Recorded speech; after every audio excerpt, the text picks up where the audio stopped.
যদি 24 ঘন্টার মধ্যে এরা ক্ষমা না চায় তাহলে কুতুবদিয়ায় এনসিপি খ্যাত ওই কিশোর কেন্দ্রকে প্রতিহত করা হবে।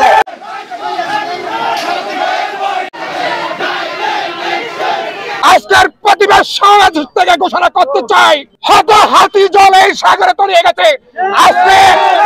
আজকে সাগর বলে এই সাগরে কত জল আমরা ডিসেম্বরের মধ্যে বুঝে দেব তাকে। প্রশাসনকে বলতে চাই, যদি এইখানে কেউ বিঘ্নি সৃষ্টি করে আমরা তাদেরকে ছাড় দেব না। সালাউদ্দিন আহমেদ কক্সবাজার জেলার অহংকার। আমরা বাংলাদেশ জাতীয়তাবাদী দলের, যুব দলের, ছাত্র দলের, ফ্রিডম ফাইটাররা বেঁচে থাকতে এই এনসিপি নামক আওয়ামী লীগের দূষরদেরকে আমরা কুতুবদিয়া থেকে সারা বাংলাদেশে তাদেরকে অবাঞ্ছিত ঘোষণা করছি। সালাউদ্দিন ভাইয়ের বিরুদ্ধে যে কোনো ধরনের কুরুচিপূর্ণ মন্তব্যের প্রতিবাদে আমরা শুধু কুতুবদিয়া নয়, কক্সবাজারে এনসিপি খ্যাত কিশোর কেন্দ্র অবাঞ্ছিত ঘোষণা করব।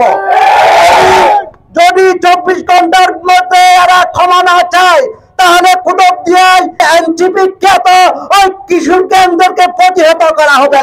আমাদের নেতা, আপনাদের নেতা সালাউদ্দিন আহমেদের বিরুদ্ধে যে রুচিহীন বক্তব্য দিয়েছেন তার প্রতিবাদে আজকে কুতুবদিয়া বিএনপি পরিবার বিক্ষোভ মিছিল প্রমাণ করেছেন বাংলাদেশের মাটি সালাউদ্দিন আহমেদের ঘাঁটি,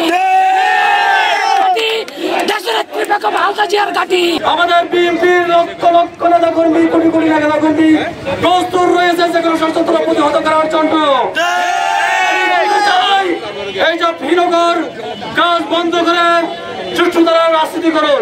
40 বছর রাজনীতি করতেছে না কুতুবদিয়াতে, যখন কোন প্রোগ্রাম দেয় আমার মন উৎসাহিত হয় বক্তব্য দেওয়ার জন্য।